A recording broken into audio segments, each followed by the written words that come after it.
प्रिया बहुत खूबसूरत थी, लेकिन साथ ही साथ वो बहुत गरीब भी थी। वो सुबह जल्दी 7 बजे उठ के अपने घर की सफाई करती थी। उसके बाद वो वहाँ से सीधा निकल जाती थी रेलवे स्टेशन की तरफ। रेलवे स्टेशन में वो अपने छोले भटूरों का एक स्टॉल लगाया करती थी। तकरीबन शाम के 4 से 5 बजे के बाद वो वहाँ से फ्री होके एक बड़े घर में मेड की नौकरी किया करती थी। 2 से 3 घंटे उस पूरे घर को साफ करने के बाद शाम को थक हार के वो अपने घर को वापस रवाना होती थी। और इतनी मेहनत करने के बावजूद भी वो सही से खाना नहीं खा पा रही थी, क्योंकि उसके अखराजात घर के बहुत ज्यादा थे। इसी तरह से टाइम गुजरता जा रहा था कि एक दिन, मैं तुम्हें बहुत दिनों से देख रही हूँ, तुम्हारा टाइम 5 बजे का है, लेकिन तुम हमेशा 5:30 बजे आती हो। तुम तैयार होने में इतना टाइम लेती हो, क्यों खुद को बहुत खूबसूरत समझती हो?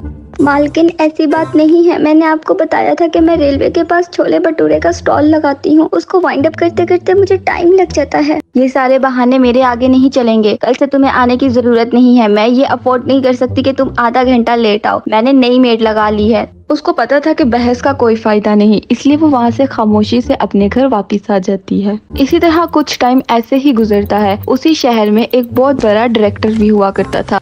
इस महीने मेरी एडवर्टाइजमेंट का बजट बहुत खराब है और मॉडल्स के तो रेट्स इतने हाई हुए हुए हैं, पता नहीं खुद को क्या समझती हैं। अब मैं अपनी एडवर्टाइजमेंट के लिए क्या करूं, ना जाने क्या करूं।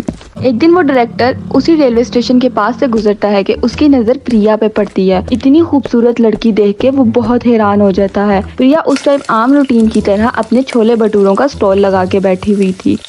सुनो लड़की, मैं यहाँ से गुजर रहा था कि मेरी नजर तुम पे पड़ी। तुम एक खूबसूरत लड़की हो, तुम एक अच्छी मॉडल बन सकती हो। मैं एक डायरेक्टर हूँ, क्या तुम मेरी एडवर्टाइजमेंट में मॉडल का रोल करोगी? मैं तुम्हें इसके अच्छे पैसे दूंगा। क्या मॉडल? हाँ, क्यों नहीं, मैं जरूर मॉडलिंग करूंगी।